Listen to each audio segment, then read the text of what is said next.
अखलाक मुस्तफ़ा सुभान हुज़ूर सल्लल्लाहु अलैहि वसल्लम की सीरत मुबारक हर मुसलमान के लिए बेहतरीन नमूना है, जिसे भरपूर अंदाज में अपनाते हुए हर मुसलमान दुनिया और आखिरत की कामयाबी हासिल कर सकता है। प्यारे आका मक्की मदनी मुस्तफ़ा सल्लल्लाहु अलैहि वसल्लम के सीरत मुबारक का एक बेहतरीन पहलू आपके अखलाक हसना भी है, जिनकी बुलंदी को कुरान ने खुद बयान किया, व इन्नका लअला खुलुक़िन अज़ीम, और बेशक तुम्हारी खूब बड़ी शान की। हमारे प्यारे आका सल्लल्लाहु अलैहि वसल्लम अपनी बेसत का मकसद और हुस्न अखलाक की अहमियत वाज़े करते हुए फरमाते हैं, बुइस्तु लिउतम्मिमा हुस्नल अखलाक, मुझे अखलाक के हुस्न खूबी को मुकम्मल करने के लिए ही भेजा गया है। अब हम हुजूर से मोहब्बत का इजहार भी करते हैं, बड़ी बड़ी महफिलें भी सजा लेते हैं, लेकिन हुजूर की सीरत पे अमल नहीं करना, हुजूर के अखलाक पे अमल नहीं करना, अपने अखलाक को दुरुस्त नहीं करना, जो हुजूर ने फरमाया उस पे अमल नहीं करना, महफिलें करा लेनी है, मिलाद करा लेना है। हज़रत आयशा सिद्दीक़ा ने हुजूर के अखलाक के बारे में फरमाया कि साद बिन हिशाम ने हुजूर के खुल्क के बारे में जब पूछा तो आपने फरमाया काना खुल्कुहुल कुरान, यानी आपका खुल्क कुरान था। क्या तूने अल्लाह का यह फरमान नहीं पढ़ा, व इन्नका लअला खुलुक़िन अज़ीम, और बेशक तुम्हारी खूब तुम्हारी आदत बड़ी शान की है। तेरे खुल्क को हक ने अजीम कहा, तेरी खिल्क को हक ने जमील किया, कोई तुझसा हुआ है ना होगा शाह, तेरे खाल के हुस्न अदा की कसम। अल्लाह पाक के प्यारे और आखिरी रसूल सल्लल्लाहु अलैहि वसल्लम पर जब जादू किया गया, लुबैद बिन आसम ने जादू किया, तो हुजूर ने उसका बदला नहीं लिया, उस यहूदिया को भी माफ़ फरमा दिया जिसने आपको जहर दिया था, जादू करने वाले को माफ़ कर दिया और यहूदिया को भी माफ़ कर दिया। हम ढूंढते हैं कि किसने मुझ पे जादू किया, किसने मुझ पे अमल किया, बस नाम बता दें, किसी तरह नाम बताएं, उसको छोड़ना नहीं। तो कई मानते नहीं सिरे से कि वो जादू जिन्नात कुछ भी नहीं होते, इनकार ही कर देते हैं, हालांकि तो कुरान से साबित है। जो चीज़ कुरान से साबित है उसका कुरान इनकार कर देना, बंदा दार इस्लाम से खारिज हो जाता है, कुफर में चला जाता है। तो जादू जिन्नात होते हैं और घर घर में ये मसला है, जिसको होता है फिर उसको पता चलता है कि क्या हो गया। फिर ना मानने वाला भी आता है, तवीज़ दें तो दम कर दे, जिन्नों को निकालें घर से, तो कभी कपड़े फाट रहे हैं, तो कभी खून के चींटे पड़ रहे हैं, तो कभी कोई और मसला हो रहा है, चीज़ें टूट फूट रही हैं, खुद ही टूटियाँ चल पड़ती हैं, पानी निकलना शुरू हो जाता है, वाशरूम जाते हैं तो खुद ही वारान हो जाता है। सख्त सर्दी में भी यह हाल होता है, कभी जिन्नात घर में पेशाब कर जाते हैं, स्मेल इतनी अजीब व गरीब वाक़यात ये लोग आके बताते रहते हैं।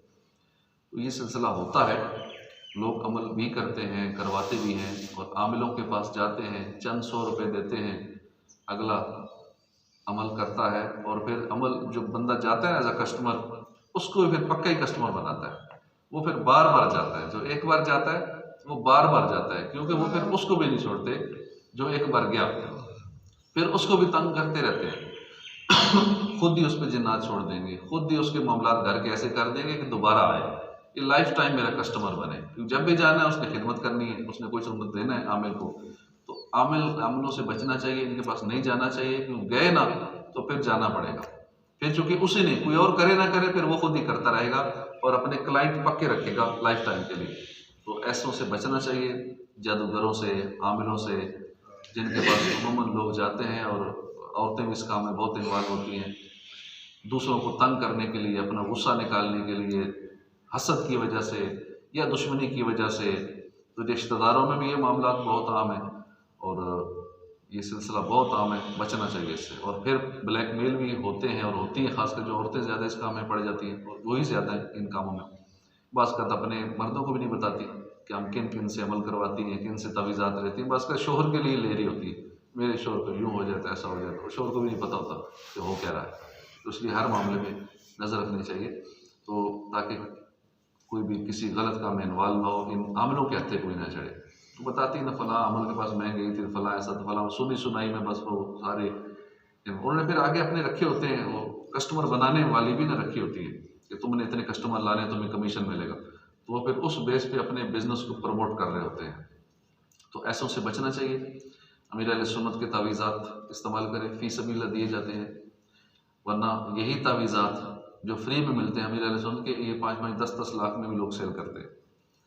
तो ठीक है, तावीज़ की या दम करने की उजरत जायज़ है, आला हज़रत ने इसकी जायज़ लिखा है कि अगर कोई कहे जी मैं ठीक है तावीज़ आपको 10 लाख में देता हूँ तो ले सकता है। दम करने की, किसी को दम करता है, ठीक है जैसी बीमारी ऐसा लूँगा, जायज़ है लेना। लेकिन इस तरह के लोग जो गलत यूज़ करते हैं चीज़ों का, गलत आमिल हैं, जादू वाला काम बीच में इन्वॉल्व करते हैं, ये सारा वो सब गलत है और तंग करते हैं। और घर घर में नाचाकियाँ और मियाँ बीवी में झगड़े, तलाक वगैरह का सिलसिला ये करते हैं तो ये गलत करते हैं। और जादूगरों से तो वैसे ही बचना चाहिए और ना ही खुद इस काम में पड़े। कई मिलते हैं जी मैं अमल कर रहा हूँ, क्यों कर रहे हैं? जो जिन काबू करना है, ताकि जिन अपने हाथ में होगा तो फिर बड़ी टॉर्चर होगी, लोगों को तंग करने के लिए और ब्लैकमेल करने के लिए इस्तेमाल करूँगा, तो ये ख्वाहिश नहीं रखनी चाहिए। बड़ा नाजुक मामला है। बस का तो जिन काबू किया आएगा, बंदे कोई नहीं छोड़ता। जिसने काबू करना होना, अल्लाह पाक इन चीज़ों से हमें बचाए, आमिलों से बचाए, जहली आमिलों से। हुजूर सल्लल्लाहु अलैहि वसल्लम ने जादू करने वाले को भी माफ़ कर दिया, जिस यहूदिया ने जहर दिया था उसको भी माफ़ कर दिया। अल्लाह पाक 21वें पारे में सूरह अहज़ाब के आयत नंबर 21 में फरमाते हैं, लक़द कान लकुम फ़ी रसूलिल्लाहि उस्वतुन हसना, बेशक तुम्हें रसूलुल्लाह की पैरवी बेहतर है। अल्लाह के आखिरी नबी मक्की मदनी सल्लल्लाहु अलैहि वसल्लम ऐसी कोई बात या काम नहीं करते थे जिससे नफरत पैदा हो। लोगों को अल्लाह के खौफ की तलकीन फरमाते थे, लोगों की इस्लाह से कभी पीछे ना रहते थे, उठते बैठते हर वक्त अल्लाह का जिक्र करते रहते थे, जहाँ तशरीफ ले जाते जिधर जगह मिल जाती बैठ जाते, दूसरों को भी इसी की तलकीन फरमाते, मांगने वाले को अता फरमाते। आपकी मजलिस में शोर गुल नहीं होता था, ना किसी की बेइज्जती होती थी, अपने पास बैठने वाले के हुकूक का लिहाज रखते थे। जब किसी से हाथ मिलाते तो अपना हाथ खींचने में पहल ना फरमाते जब तक अगला हाथ नहीं छोड़ता था। सलाम में पहल फरमाते। जो भी आपको पुकारता था जवाब में लब्बैक कहते थे। किसी को ऐब ना लगाते थे, ना ही किसी का ऐब तलाश करते थे। तो इन चीज़ों पर हम भी अमल की कोशिश करें। अगर हम कहीं किसी महफिल में बैठे हैं और देखें किसी एक मुसलमान की बेइज्जती हो रही है, चाहे मीठे मीठे अंदाज में हो रही है या सरेआम हो रही है, डायरेक्ट हो रही है या इनडायरेक्ट हो रही है, तो हमें वहाँ पे उस मुसलमान की इज्जत का तहफ़्फ़ुज़ करना चाहिए। बिलफर्ज अगर किसी की गलती भी है, किसी ने कोई ऐसी गलती कर दी और सारे मिलकर उसको बेइज्जत कर रहे हैं, तो ये दुरुस्त नहीं है। देखिए उसने गलती की है, उसकी अकेले में इस्लाह कर दें, उसे समझा दें, जो भी उसका मामला है वो कर दें, लोगों के बीच में उसकी इंसल्ट न करें। महफिलों में ऐसे देखा है, बस का मजहबी लोगों में भी ऐसा देखा है, दुनियादार तो करते ही, बस का दीनी लोग भी इस तरफ तवज्जो नहीं करते। फलां ने गलती की, उसने गलती की, इसलिए सबके बीच में ऐसा कर दिया।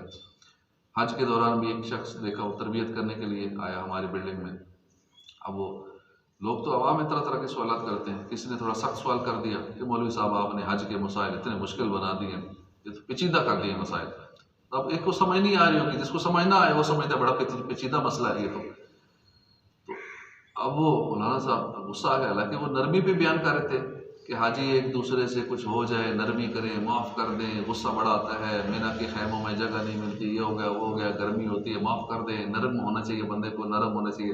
अब नरमी के ही बयान में जब साथ बैठे बंदे ने कहा आपने बड़ा पेचीदा मसले करते हैं जनाब, आज के समझ नहीं आ रहा।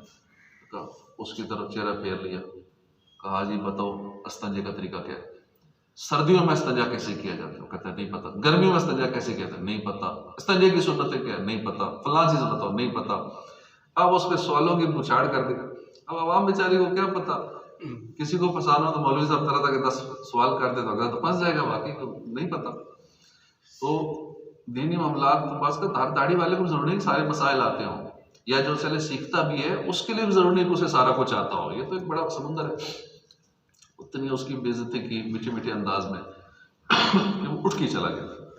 ये नहीं होना चाहिए कि हम उसी वक्त नरमी पे बयान कर रहे हैं और उसी वक्त ही हम अगले की जरा सी बात बर्दाश्त न करें, सबके बीच में झाड़ के रख दें उसको। अब सबके बीच में जब बेइज्जती होगी तो वो दुरुस्त नहीं। अगर ठीक है, मैंने फिर बाद में कहा जनाब ये आपने क्या किया, आपने उस एक बंदे की, ठीक है 300 बंदों की आपने तरबियत की, बड़े आपसे मुतासर हुए दुनिया के, आप बहुत नेक इंसान, लेकिन उस एक बंदे के जो आपने दिल आज़ारी कर दी, अब वो कितना दीनी लोगों से, दाढ़ी वालों से, मौलवियों से दूर हो जाएगा, उसका ईमान बर्बाद हो जाएगा। किसी मौलवी की सुनेगा यार ये होते ही ऐसे, सबके बीच में मुझे बेइज्जत कर दिया। कहता नहीं वो इजाज़ भाई उसने शरीयत पे बात की थी, उसने शरीयत के मसले पे एतराज़ किया था, तो मैंने कहा जो शरीयत पे एतराज़ करे हम उसकी गर्दन उड़ा देंगे, उसको हम सजा देंगे क्या कोई। तो कई नहीं समझते, बात समझाएं भी तो नहीं समझते, कहते मैंने ठीक ही किया।